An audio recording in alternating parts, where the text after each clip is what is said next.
Now at 11, we begin with breaking news of vicious dog attack in Fort Lauderdale. And tonight, a woman is badly injured after being mauled by the animal. We do want to warn you, some of the video you're about to see may be hard to watch. Fort Lauderdale police say they received a call after 7 p.m. regarding a woman being attacked by a dog. They're biting her. Oh my God, they won't stop. Please help. The neighbor's call came in frantic, screaming, crying, and in the background, barking. So much barking. What they didn't know, what no one could have imagined, was that inside that quiet suburban home, one of the country's most passionate animal rescuers was fighting for her life. Not against strangers, not against intruders, but against the very dogs she had saved. This is the story of Lacey Duvall, a beloved dog rescuer whose final moments shook the animal welfare world to its core and forced a painful question into the spotlight. Can love alone tame what's been broken beyond repair? Before we begin, please like this video, subscribe to the channel, and share Lacey's story with someone who loves animals or works in rescue. Your support helps us tell the stories that are too important and too tragic to forget. Let's begin. Lacey Duvall's entire life revolved around dogs. From the moment she rescued her first stray at 12 years old, she knew this was her calling. She didn't see problem dogs. She saw souls, abused, abandoned, misunderstood. By her early 30s, she had fostered over 150 dogs, worked with shelters, volunteered with trauma cases, built an online following around second chances for the unadoptable. Her Instagram page featured photos of pit bulls, mastiffs, shepherds, dogs that others feared. She used hashtags like "no such thing as bad dogs" and "Hound's healing takes time." But behind the posts were real risks. Lacey took in dangerous cases, dogs seized from fighting rings, hoarding situations, and abuse. Some had no socialization.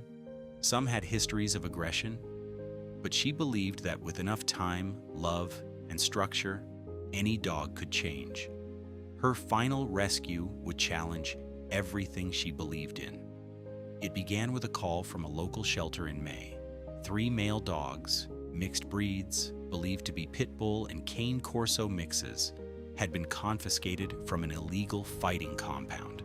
Unneutered, malnourished, fearful. 2 other rescues had refused to take them. Lacey said yes. She named them Romeo, Brutus, and Hank. She documented their progress. They barked at neighbors, destroyed furniture, but slowly they started to trust her, or so it seemed. She posted a video of Romeo sitting for a treat, a photo of Brutus lying beside her on the couch. Captions read, "Progress takes patience. Don't give up on them." But those closest to her were worried. Friends noticed bite marks on her hands, bandages on her forearms. She said they were just scratches. One friend said she was exhausted. She hadn't slept well in weeks, but she was determined. Determined to prove love could fix anything. July 19th, a neighbor heard something unusual around 7:30 p.m. A dog barking, but not normal barking, panicked, aggressive, then a crash, then a scream, then silence. Concerned, the neighbor walked to the fence, looked over, and saw what no animal lover should ever have to see. Lacey, motionless, on the grass. One dog circling, another tearing at her leg, a third standing over her. The neighbor called 911. "They're biting her. Oh my God, they won't stop. Please help." Police arrived in under 5 minutes, but it was already too late. Animal control subdued 2 of the dogs. The third ran inside and was cornered. Lacey was declared dead at the scene. The medical report was horrifying. Over 200 puncture wounds, massive blood loss, defensive injuries to the arms and hands, the cause of death, exsanguination due to a prolonged, coordinated dog attack. The story shocked the country. Dog rescuer killed by her own rescues. A mission of mercy ends in horror. canine savior mauled in her backyard. Some blamed the breed, others blamed the rescue system, but those who knew Lacey knew. She would have never wanted the dogs blamed, but the questions were unavoidable. Why did this happen? What triggered the attack?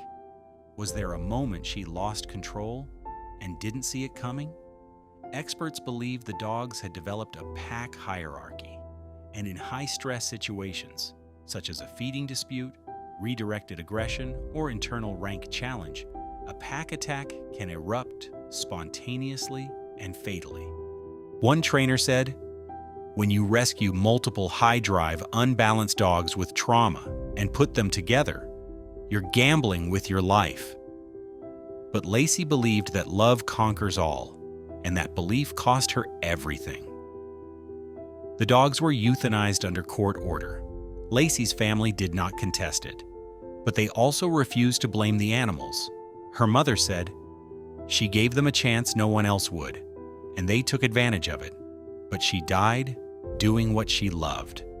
The Lacey Duvall Foundation for Rescue Reform was created weeks later. Its goal, to provide better training and screening for home-based rescues, to fund specialized facilities for high-risk dogs, to educate the public on the line between compassion and caution.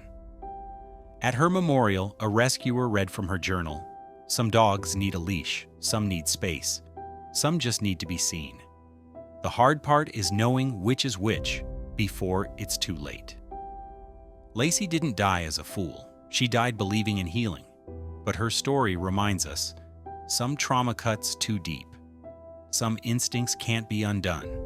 And even love can't always save the broken. If this story moved you, if it made you pause, reflect, or question, then let that be the start.